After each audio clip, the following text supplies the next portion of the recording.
One in a Hundred and Other Stories is presented as 14 tales of mystery, suspense, and science fiction by D Ceder, originally published in a variety of magazines in the mid-90s, 3 of which received honorary mentions in Terri Windling's and Ellen Datlow's Year's Best Fantasy and Horror, now gathered together in anthology form. This is a story from the collection. Wrong Number by D Ceder. You see, it only needs one phone call. Every few years, just one would see him through. Enough to see him move on to the next. And then it only needed one phone call. He would sit. He could wait. Just one wrong number. The day after receiving the second wrong number, he pitches his easel into the unkept, tousled grass of Aunt Mattie's deceased back lot, carefully planting a cashier's green eye shield over his balding, freckled head to protect him from the San Jose sun.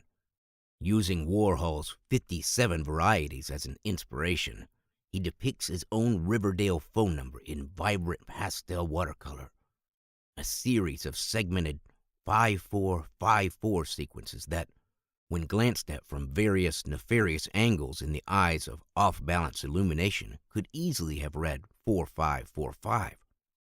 Wasn't 5454 so like 4545 between the misfiring of a fleeting stray synapse?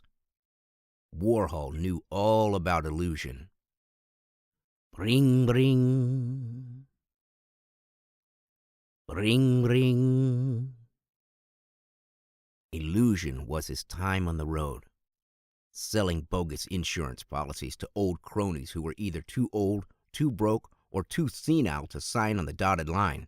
Fate piled on luck when Great Aunt Mattie finally shucked her incontinent trunks and delivered him this 50s condo in the year of our Lord 1964. Bring, bring. Bring, bring. He had always taken great pains to always look in on his Aunt Mattie, made sure he transplanted himself into her senile old life, making absolutely sure she was fully compos mentis when he convinced her that signing over ownership to Matilda Mansions to himself would not only ensure her beautifully manicured privet concoctions of handmaidens, angels, and other deranged topiary monstrosities would evade the clutches of the state government, but he, with his own artistic flair, would continue on with them in the great Matilda tradition. Furthermore, he had plans for a whole centennial of unicorns and other mythological detritus that set her false teeth jutting out at him in sheer delight, those vapid, cataract-ridden eyes bulging through the thick lenses of her rhinestone cat's-eye glasses. After her funeral, he torched all her topiaries so he could have a clear view of the sky and the pylons intersecting the fizzling tightropes of San Jose telephone lines. Bring, bring. Bring, bring. He finishes off the last looping wild segment of 5454 and eyes that great sturdy beast of black bakelite from afar, eyes glinting thoughtfully. He catches it on the last ring. Riverdale 5454? No, I'm afraid this is not 4545. So unfortunate. I'm sure it was. No trouble at all. Great Aunt Mattie had trunks of yellowed magazines and copies of Reader's Digest that she had kept in the attic. He had only found a handful of these that were of particular interest. Jane Russell always looked good in a sequined burlesque basque, but inside a mildewed copy of Family Circle, she was dressed as a career girl, all black striding pumps and primly bunched hairdo, and crisp, starched buttoned blouse. In that month's edition of Family Circle, she was the poster girl for the virtues of being a career girl.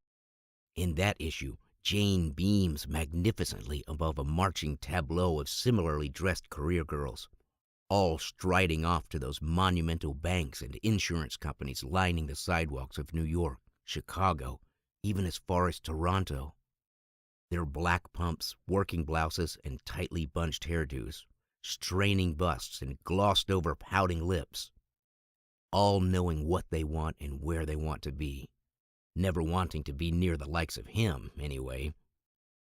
All those career girls marching off to these important edifices that would frame the rest of their closed-off lives. A never-ending frilly black-laced, teasing, taunting stream of them. Bring, bring. Bring, bring. No, it isn't. I'm afraid this is 5454, not 4545. So similar, I know. Yes, I do. About 2 every month. It's okay. Goodbye to you, too. He pulls open the door to what would have plausibly represented a living room area of sorts at the front of Aunt Mattie's house, were it not for the sudden papier-mâché spillage of farm animals, all wire and dusty paper, as Aunt Mattie's mad artwork designs fell onto him like a series of bestial playing cards. It took him all of 10 minutes to hawk out of the resultant mix of paper dust, mice droppings, and flee a blind, flying army of house moths. Recovering, cursing uncontrollably, he set about this mirror topiary with a machete, hacking to ribbons any trace of Mattie's dementia-ridden, deluded artwork, as if torching the real ones out the back wasn't enough. This serried army seemed to be her way of getting even. He slashed and cursed and attacked those inanimate farmyard critters until his shirt became plastered as one with his skin. Time shift forward 24 hours, and our anti-hero again pulls open the living room door. This time his chest bellowed out and nostrils sucking in deeply of the newly fumigated air. No dust mites or blind moths in sight.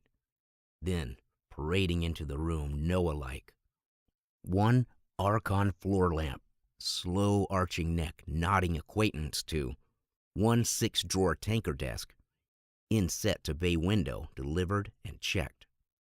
3 sling-back orange AIM-style office chairs, to give a little zing to those all-important office discussions, delivered and checked. 1 framed and faux sepia photograph of his ex-wife, smiling her strained, complex, and irritating ex-smile of forced composure, to give a man like him that sturdy matrimonial bearing, delivered and checked. 1 Italian Murano glass bubble paperweight, delivered and checked. Time shift forward another 24 hours and see our eponymous hero slathered bare-chested in sweat, streaming black rivulets over his sun-baked skin as he digs deep of the San Jose soil and gives one last mad heave over his back. 1 heavy joust of dry earth, where, affixed to this newly architected rectangle, he has arranged a stepladder for his own egress, and beyond the back fence, demarking his back lot, there lies nothing for over 500 yards until the land meanders into his anonymous neighbor's own back lot, and for him, this solitude, this silence, bar the flaring of his flailing lungs as he desperately heaves out the last of the soil, is the final nail, the final missing piece to his puzzle. Bring, bring. Bring, bring. And his dash to the phone, the final piece, his own artistic solution, the final wrong number. His dreamlike passing of the Riverdale phone directory as he catches the phone on its closing rings, opens to one particular page. Lavender Secretarial Recruitment Agency. Secretaries to the best, for the best. Ring, Riverdale 4545. You see, it only needs one. Just one wrong number. Lavender Secretarial, he lies. That slow, gentle voice, patiently undulating. And Lavender Secretarial was on the other side of town, on the other side of the exchange. But here, where the wrong numbers find their way home, he would always be Lavender Secretarial. Ah, yes, he could always find time for a young career girl. Just come straight in and turn right into the office. The front door will be open. I'll probably be out back filing. Could always find time. Just rest your sturdy hips, ma'am. You can be wearing your working blouse if you wish. You ever read Family Circle? Always find time. Only need to see your resume. Jobs aplenty in New York, you know. I have just the one for you. Got your name in brass plate waiting right for you, in fact. Fine time. I'm sure you won't be waiting too long. Then, necktie at the ready, he would love to creep up from behind.